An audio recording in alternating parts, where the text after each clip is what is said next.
Did Jesus come to abolish the law by breaking the Sabbath?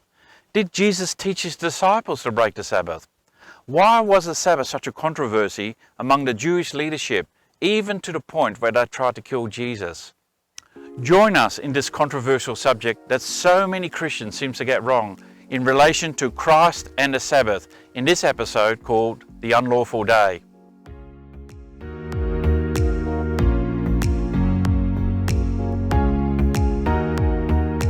Let's have a look at the first issue. Was Jesus a Sabbath breaker or a law breaker, since the Sabbath belongs to the Ten Commandments? Let's see what the Bible says about Jesus.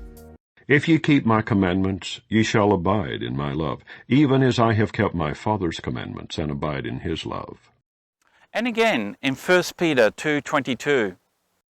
Who did no sin, neither was guile found in his mouth.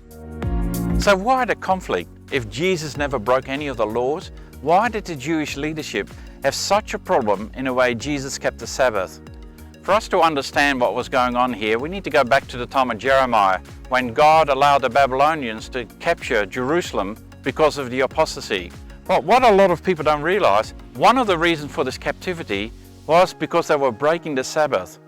But if ye will not hearken unto me, to hallow the Sabbath day, and not to bear a burden, even entering in at the gates of Jerusalem on the Sabbath day, then will I kindle a fire in the gates thereof, and it shall devour the palaces of Jerusalem, and it shall not be quenched. Yet still, after 70 years worth of captivity, it seems that they haven't learned anything, as we see the children of the new generation breaking the Sabbath as the fathers did, that caused a major reaction by Nehemiah. There dwelt men of Tyre also therein, which brought fish and all manner of ware, and sold on the Sabbath unto the children of Judah, and in Jerusalem. Then I contended with the nobles of Judah, and said unto them, What evil thing is this that ye do, and profane the Sabbath day? Did not your fathers thus, and did not our God bring all this evil upon us, and upon this city? Yet ye bring more wrath upon Israel by profaning the Sabbath. Now from this point forward, the Jewish leadership decided to list all the findings on what they could do and couldn't do on the Sabbath. But unfortunately, it's here where they made a mistake. Rather than seeing in what context these Sabbath verses were given, they decided to categorize these verses into groups. And by doing so, they end up adding their own laws and their own interpretation on what each verse meant.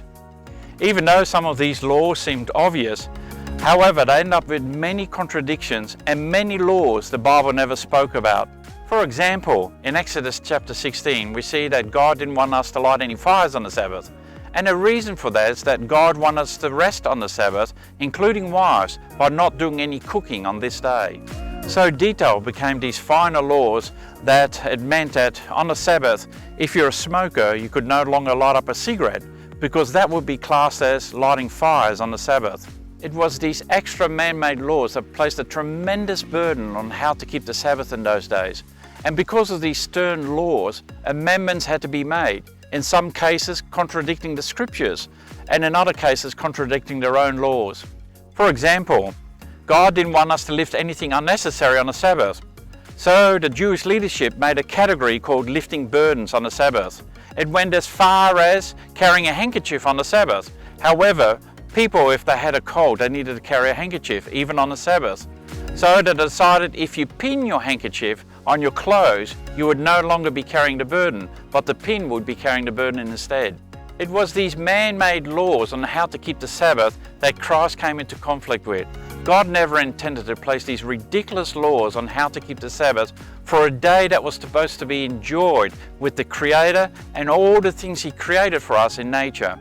If you do a search on the internet on Sabbath categories, you can still see the same laws that Jesus came in conflict with. One great conflict you can read in the Gospel is the fact that Jesus healed on the Sabbath, but it's not like they weren't performing medical procedures on the Sabbath, which contradicted the fact that Jesus healed on the Sabbath.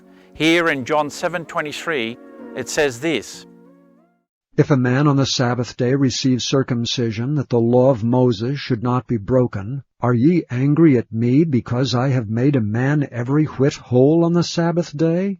You can see here that these man-made laws created a lack of compassion to the people which God wanted so much. instead of relieving suffering, or as in the case of circumcision, making a person whole, they didn't see the spiritual aspect that Jesus was fulfilling that same law in making a person complete when he healed a person on the Sabbath. This is why you'll find that the scriptures record Jesus healing on the Sabbath day more than any other day, because Jesus wanted us to be complete on the Sabbath day. The Sabbath was about healing, both spiritually and physically. They even questioned Jesus when the disciples were picking corn on the Sabbath. Not that eating corn on the Sabbath was forbidden, but the fact that they were peeling away the husk and throwing it on the ground, this was forbidden because it was classed as threshing.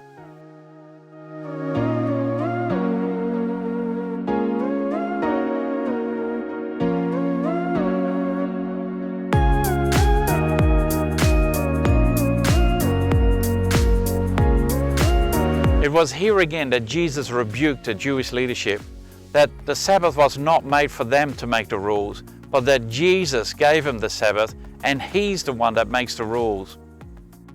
The Sabbath was made for man, and not man for the Sabbath. Therefore the Son of Man is Lord also of the Sabbath. What we see is a conflict with the man-made laws and Jesus upholding the laws that was from the beginning. A day that was to be enjoyed, to relieve suffering and burdens as outlined in Isaiah 58, which He gave a solemn reminder to them outlined in Luke 6 verse 9. I will ask you one thing. Is it lawful on the Sabbath days to do good or to do evil, to save life or to destroy it? Jesus was never against His own laws or the Sabbath. The Bible says it was His custom or His normal behavior to go to church on this day.